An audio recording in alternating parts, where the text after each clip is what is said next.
Атлас или по-научному корпус татарских народных говоров Тюменской области представили ученые Тобольского педагогического института. Это интернет-ресурс, позволяющий познакомиться с языковыми особенностями татарских деревень, посмотреть видеозаписи бесед с местными жителями, фотографии и расположение сел на карте. Масштабное исследование выполнено на средства президентского гранта по поддержке молодых ученых. Мы проводим полевые исследования, то есть экспедиции в населенные пункты Тюменской области, где проживают татары. На сегодняшний день ученые посетили 47 татарских деревень. Всего их по Тюменской области больше 140.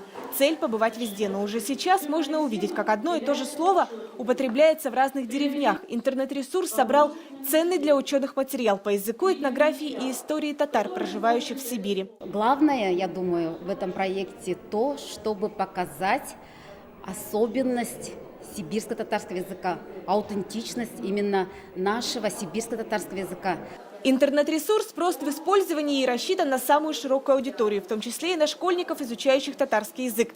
На презентации проекта ученые, педагоги и общественные деятели подняли вопрос о возрождении кафедры татарского языка и литературы.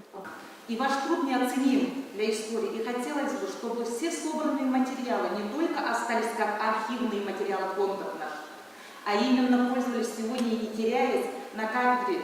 Наши татары могли, скажем так, заболотно это изучить и дальше продолжить преподавать в школах. Благодаря проекту в Тобольском педагогическом институте сегодня создана лаборатория по изучению татарских народных говоров.